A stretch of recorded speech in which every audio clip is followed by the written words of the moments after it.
Welcome students to commerce study business study ਦੇ ਵਿੱਚ ਅੱਗੇ ਟੌਪਿਕ ਜਿਹੜਾ ਡਿਸਕਸ ਕਰਾਂਗੇ ਡੈਟ ਇਜ਼ ਅ ਸਟ੍ਰੈਟਜੀਜ਼ ਜਿਹੜੀਆਂ ਹੁੰਦੀਆਂ ਹੈ ਇਹ ਪੋਲਿਸੀਜ਼ ਹੁੰਦੀਆਂ ਜਿਹੜੀਆਂ ਕਿ ਫਰੇਮ ਕੀਤੀਆਂ ਜਾਂਦੀਆਂ ਤਾਂ ਕਿ ਕੰਪੀਟੀਟਰ ਨੂੰ ਬੀਟ ਆਊਟ ਕੀਤਾ ਜਾਵੇ ਅਤੇ ਜਿਹੜਾ ਵੀ ਇਨਵਾਇਰਮੈਂਟ ਫੈਕਟਰ ਹੈ ਉਹਦੇ ਨਾਲ ਜਿਹੜੀ ਹੈਗੀ ਉਹਦੇ 'ਚ ਜਿਹੜੀ ਪ੍ਰੋਬਲਮ ਹੈ ਉਹਦੇ ਤੋਂ ਓਵਰਕਮ ਕੀਤਾ ਜਾ ਸਕੇ। ਇਸ ਕਰਕੇ ਸਟ੍ਰੈਟਜੀਜ਼ ਜੋ ਮੇਡ ਕੀਤੀਆਂ ਜਾਂਦੀਆਂ ਬਿਕੋਜ਼ ਜਿਹੜਾ ਐਕਸਟਰਨਲ ਇਨਵਾਇਰਮੈਂਟ ਹੈ ਆਪਾਂ ਪਹਿਲਾਂ ਵੀ ਇਨਵਾਇਰਮੈਂਟ ਚੈਪਟਰ 'ਚ ਪੜ੍ਹ ਚੁੱਕੇ ਹਾਂ ਕਿ ਐਕਸਟਰਨਲ ਇਨਵਾਇਰਮੈਂਟ ਉਹ ਐਡਜਸਟੇਬਲ ਇਨਵਾਇਰਮੈਂਟ ਨਹੀਂ ਹੈ। ਉਹਦੇ ਅਕੋਰਡਿੰਗ ਬਿਜ਼ਨਸ ਨੂੰ ਐਡਜਸਟ ਹੋਣਾ ਪਏਗਾ। ਉਸ ਇਨਵਾਇਰਮੈਂਟ ਵਿੱਚ ਬਿਜ਼ਨਸ ਵਾਸਤੇ ਥ੍ਰੈਟ ਵੀ ਹੋ ਸਕਦੀ ਹੈ, ਓਪਰਚੁਨਿਟੀ ਵੀ ਹੋ ਸਕਦੀ ਹੈ ਐਂਡ ਬਿਜ਼ਨਸ ਨੇ ਫਾਈਂਡ ਆਊਟ ਕਰਨਾ ਹੈ ਉਹਦੇ 'ਚੋਂ ਕਿ ਕਿੰਨਾ ਉਹਨੂੰ ਥ੍ਰੈਟ ਹੈ ਅਤੇ ਕੀ ਓਪਰਚੁਨਿਟੀ ਹੈ। ਡੈਟਸ ਵਾਈ ਜਿਹੜਾ ਹੈਗਾ ਬਿਜ਼ਨਸ ਕੀ ਕਰ ਰਿਹਾ ਹੈ ਉਹ ਸਟ੍ਰੈਟਜੀ ਫਾਰਮੂਲੇਟ ਕਰ ਰਿਹਾ ਤਾਂ ਕਿ ਉਹ ਓਵਰਆਲ ਸਕਸੈਸ ਅਚੀਵ ਕਰ ਸਕੇ। ਫੀਚਰਸ ਆਫ ਸਟ੍ਰੈਟਜੀਜ਼ ਦੇ ਕੀ ਫੀਚਰ ਹੈ। ਸਟ੍ਰੈਟਜੀਜ਼ ਜਿਹੜੀਆਂ ਹੈਗੀਆਂ ਫਾਰਵਰਡ ਲੁਕਿੰਗ ਹੈਗੀਆਂ, ਇਹ ਰਿਲੇਟਿਡ ਟੂ ਫਿਊਚਰ ਅਤੇ ਨਿਊ ਸਿਚੁਏਸ਼ਨਸ ਤੋਂ ਇਹ ਰਿਲੇਟਿਡ ਹੁੰਦੀਆਂ ਹੈ। ਠੀਕ ਹੈ, ਕਦੀ ਵੀ ਸਟ੍ਰੈਟਜੀਜ਼ ਜੋ ਹੈ ਪਾਸਟ ਵਾਸਤੇ ਨਹੀਂ ਮੇਡ ਕਰਦੀ ਜਾਂਦੀ। ਸਟ੍ਰੈਟਜੀਜ਼ ਆਲਵੇਜ਼ ਜੋ ਹੈ ਫॉर ਫਿਊਚਰ ਵਾਸਤੇ ਮੇਡ ਕੀਤੀ ਜਾਂਦੀ ਹੈ। ਅੱਗੇ ਕੀ ਹੈ ਡਾਇਨੇਮਿਕ ਸਟ੍ਰੈਟਜੀਜ਼ ਜੋ ਹੈ ਫਲੈਕਸੀਬਲ ਹੋਣੀਆਂ ਚਾਹੀਦੀਆਂ, ਰਿਜਿਡ ਨਹੀਂ ਹੋਣੀਆਂ ਚਾਹੀਦੀਆਂ ਕਿਉਂਕਿ ਫਿਊਚਰ ਜਿਹੜੀ ਸਟ੍ਰੈਟਜੀਜ਼ ਜੋ ਹੈ ਮੇਡ ਹੋ ਰਹੀ ਹੈ ਫਿਊਚਰ ਵਾਸਤੇ ਐਂਡ ਫਿਊਚਰ ਕੀ ਹੈ ਅਨਸਰਟਨ ਹੈ, ਕਦੀ ਵੀ ਚੇਂਜ ਹੋ ਸਕਦਾ ਹੈ। ਇਸ ਕਰਕੇ ਜੋ ਅਸੀਂ ਸਟ੍ਰੈਟਜੀਜ਼ ਬਣਾਵਾਂਗੇ ਉਹ ਵੀ ਜੋ ਹੈ ਅਸੀਂ ਕੀ ਕਰਾਂਗੇ ਫਲੈਕਸੀਬਲ ਬਣਾਵਾਂਗੇ ਤਾਂ ਕਿ as per condition future condition ਅਸੀਂ ਚੇਂਜ ਕਰ ਸਕੀਏ। ਐਕਸਟਰਨਲ ਪ੍ਰੋਬਲਮ ਹੁਣ ਸਟ੍ਰੈਟਜੀਜ਼ ਜੋ ਜਿਹੜੀਆਂ ਹੈਗੀਆਂ ਐਕਸਟਰਨਲ ਇਨਵਾਇਰਮੈਂਟ ਦੇ ਨਾਲ ਰਿਲੇਟਿਡ ਹੈ ਰੈਦਰ ਦੈਨ ਇੰਟਰਨਲ। ਅੱਗੇ ਹੈਗਾ ਹੈ ਫਾਰਮੂਲੇਟਿਡ ਬਾਏ ਟੌਪ ਮੈਨੇਜਮੈਂਟ। ਸਟ੍ਰੈਟਜੀਜ਼ ਜਿਹੜੀਆਂ ਹੈਗੀਆਂ ਟੌਪ ਮੈਨੇਜਮੈਂਟ ਦੇ ਦੁਆਰਾ ਫਾਰਮੂਲੇਟ ਕੀਤੀ ਜਾਂਦੀ ਹੈ। ਅੱਗੇ ਹੈਗਾ ਨੈਕਸਟ ਪੁਆਇੰਟ ਹੈਗਾ ਫੀਚਰਸ ਦਾ concept of competitor. Strategies always competitors ਨੂੰ ਮਾਈਂਡ ਦੇ ਵਿੱਚ ਰੱਖਦੇ ਹੋਏ ਕਿ ਕੰਪੀਟੀਟਰ ਕੀ ਕਰ ਸਕਦਾ ਹੈ, ਕੀ ਡਿਸਾਈਡ ਕਰ ਰਿਹਾ ਹੈ ਜਾਂ ਕੰਪੀਟੀਟਰ ਕੀ ਸੋਚ ਰਿਹਾ ਹੈ, ਉਹਦੇ ਥਿੰਕਿੰਗ ਲੈਵਲ ਨੂੰ ਸੋਚਦੇ ਹੋਏ ਹੀ ਸਟ੍ਰੈਟਜੀ ਮੇਡ ਕੀਤੀਆਂ ਜਾਂਦੀਆਂ। ਅੱਗੇ ਇਵੈਲੂਏਸ਼ਨ ਅਤੇ ਕੁਆਲਿਟੀਜ਼ ਆਫ ਗੁੱਡ ਸਟ੍ਰੈਟਜੀਜ਼। ਜਿਹੜੀਆਂ ਗੁੱਡ ਸਟ੍ਰੈਟਜੀਜ਼ ਹੈਗੀਆਂ ਉਹਦਾ ਕੀ ਕੁਆਲਿਟੀ ਹੋਣੀ ਚਾਹੀਦੀ ਹੈ। ਪਹਿਲਾਂ ਇੰਟਰਨਲ ਕੰਸਿਸਟੈਂਸੀ। ਸਟ੍ਰੈਟਜੀਜ਼ ਜਿਹੜੀਆਂ ਹੈਗੀਆਂ ਉਹ ਇੱਦਾਂ ਦੀਆਂ ਹੋਣੀਆਂ ਚਾਹੀਦੀਆਂ ਤਾਂ ਕਿ ਉਹ ਇੰਟਰਨਲ ਇਨਵਾਇਰਮੈਂਟ ਵਾਸਤੇ ਵੀ ਸੁਟੇਬਲ ਹੋਣੀਆਂ ਚਾਹੀਦੀਆਂ on the basis of policy program rules objective of organization ਇਹਨਾਂ ਦੇ ਬੇਸਿਸ 'ਤੇ ਸਟ੍ਰੈਟਜੀ ਫਾਰਮੂਲੇਟ ਹੋਣੀਆਂ ਚਾਹੀਦੀਆਂ।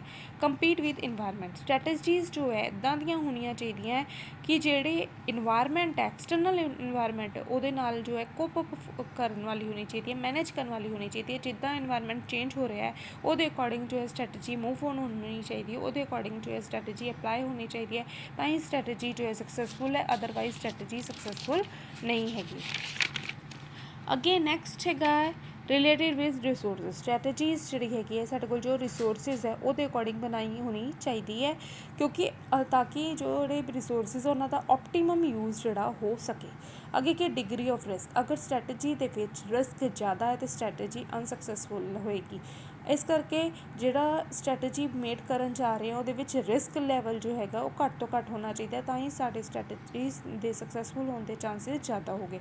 Proper timing. ਸਟ੍ਰੈਟਜੀ ਜੋ ਹੈ ਪ੍ਰੋਪਰ ਟਾਈਮਿੰਗ 'ਤੇ ਜਿਹੜੀ ਹੈਗੀ ਹੈ ਲਗਾਉਣੀ ਚਾਹੀਦੀ ਹੈ ਕਿਉਂਕਿ ਅਗਰ ਸਟ੍ਰੈਟਜੀ ਜਿਹੜੀ ਹੈ ਗਲਤ ਟਾਈਮ 'ਤੇ ਲਗਾਵਾਂਗੇ ਤਾਂ ਸਟ੍ਰੈਟਜੀ ਫੇਲ ਹੋ ਜਾਊਗੀ।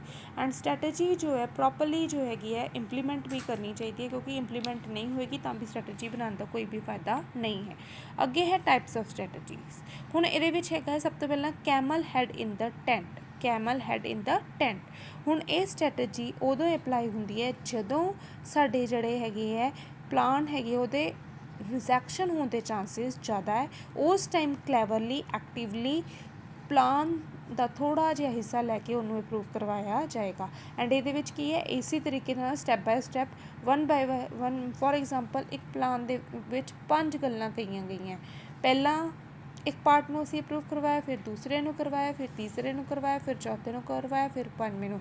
ਯਾਨੀ ਕਿ ਐਟ ਲਾਸਟ ਜਿਹੜਾ ਰਿਜੈਕਸ਼ਨ ਵਾਲਾ ਪਲਾਨ ਹੈ ਉਹਨੂੰ ਕੀ ਹੋ ਜਾਊਗੀ ਅਪਰੂਵਲ ਹੋ ਜਾਊਗੀ ਬਾਏ ਵਨ ਸਟੈਪ। ਠੀਕ ਹੈ, ਇਸ ਕਰਕੇ ਕੈਮਲ ਹੈਡ ਇੰਟੈਂਟ ਕੀ ਹੈ ਕਿ ਜਿਹੜਾ ਪੂਰਾ ਪਲਾਨ ਹੈ ਉਹਨੂੰ ਹਿੱਸਿਆਂ ਦੇ ਵਿੱਚ ਉਹਨੂੰ ਪੋਰਸ਼ਨ ਦੇ ਵਿੱਚ ਡਿਵਾਈਡ ਕਰਕੇ ਪੂਰਾ ਦਾ ਪੂਰਾ ਪਲਾਨ ਜੋ ਅਪਰੂਵ ਕਰਵਾ ਲੈਣਾ। ਅੱਗੇ ਨੈਕਸਟ ਹੈਗਾ ਹੈ sowing seed on the fertile ground.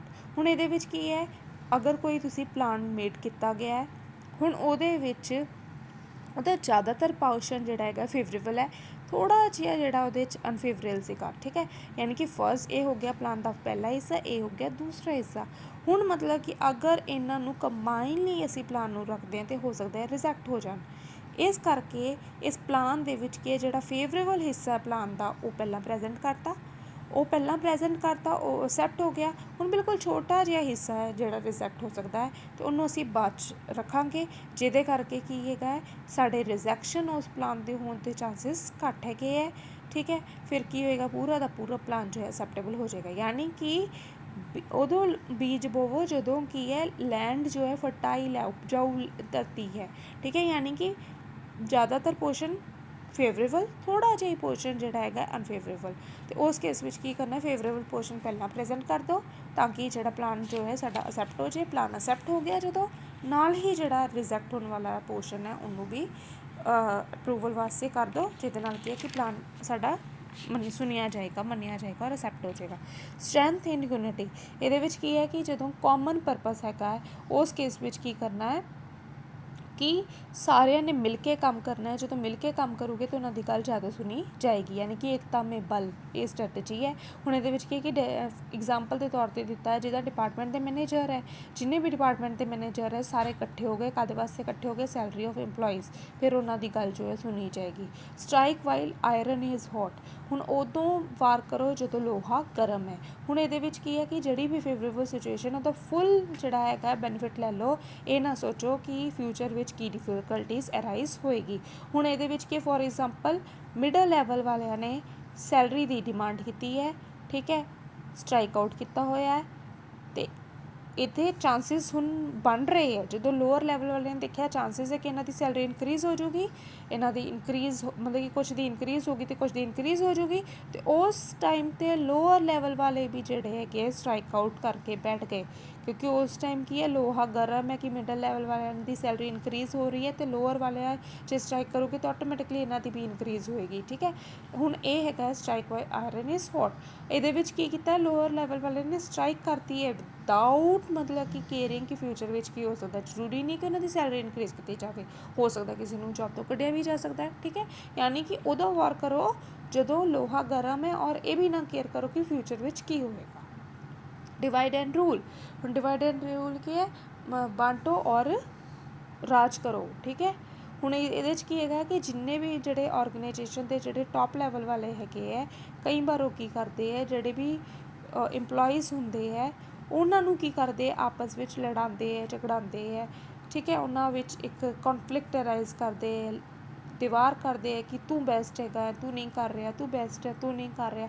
ये फॉर्मूला सिर्फ ओनली थोड़ी देर वाले वास्ते काम करूँगा, थोड़ी देर लिए वो एक्टिव हो गए काम करोगे, बट अगर असी लॉन्ग रन ले कहिए तो यदा जो है बिजनेस से बहुत negative impact Pega. Keep one jump A had, मतलब कि यदा मतलब की है कि अपने कॉम्पीटीटर तो एक कदम अगे ही चलो।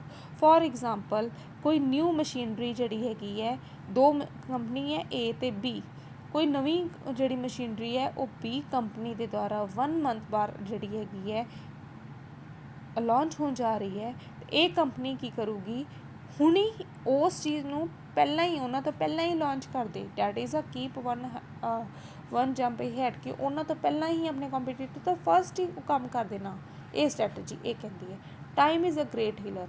हुण मतलब कि तुहानूं लग रहा है हुण टाइम मतलब कि वक्त जो है कहते वक्त जो है कि वो हर मर्ज की दवा है। ठीक है, हुण इहदे विच कि कोई प्लान जो है पेंडिंग पे है जो कि मतलब कि तुसी नहीं प्रेजेंट किया, क्योंकि तुहानूं लगता है कि वो जिहड़ा हैगा चाहे तुसी पार्ट विच दो करो चाहे जिद्दां मर्जी करो रिजैक्ट होना है।